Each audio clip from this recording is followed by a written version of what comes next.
प्यारे बच्चों, कैसे हो आप?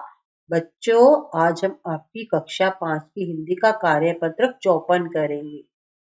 तो जैसा कि आपको पता होना चाहिए बच्चों कि अब तक हमने 53 वर्कशीट को कंप्लीट कर लिया है। अगर आपने उन वर्कशीट को कंप्लीट नहीं किया है तो वीडियो देखकर आप उनको कंप्लीट कर लीजिएगा। तो आपको यहाँ पर अपना नाम लिखना है और दिनांक लिखनी है। हमारा अधिगम क्षेत्र है सृजनात्मक अभिव्यक्ति। अधिगम बिंदु है अपनी कल्पना शक्ति से नवीन रचनाओं का निर्माण कर पाना।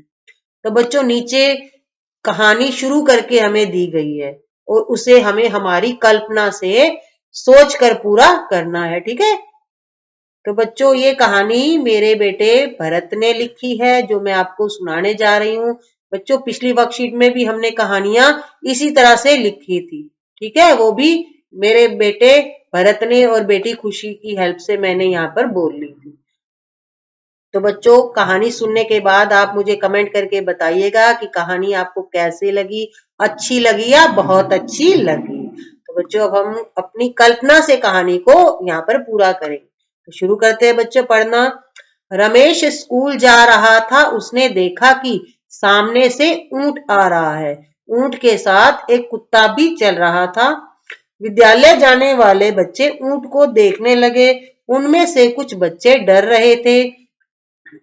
रमेश ने जब बच्चों को डरते हुए देखा तो बोला, बच्चों, तुम डर क्यों रहे हो? बच्चे बोले, हम इस अजीब से दिखने वाले प्राणी को देखकर डर रहे हैं। तो बच्चों, बच्चे ऊंट से डर रहे थे। ठीक है। तो रमेश बोला, यह अजीब सा दिखने वाला प्राणी ऊंट है।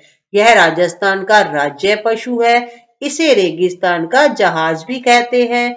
ऊंट बिना खाए पिए कई दिन तक रेगिस्तान में चल सकता है और इसके पैर रेगिस्तान की रेत में धंसते भी नहीं है। बच्चों ने पूछा कि इसकी पीठ पर यह अजीब सा क्या है? तो रमेश ने बताया कि इसे कुबड़ कहते हैं। ऊंट अपना खाना और पानी इसी कुबड़ में बचाकर रखता है। बच्चों, आप कुत्ते के बारे में तो जानते ही हो, यह एक स्वामी भक्त पालतू पशु है। तो बच्चों, कुत्ते को तो हमने देखा ही होता है, यह हमारे घरों में भी रहता है। ठीक है। और ये अपने मालिक का वफादार होता है।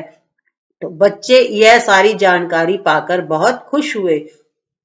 अब उनके मन से ऊंट का डर निकल गया और उन्होंने रमेश का धन्यवाद दिया।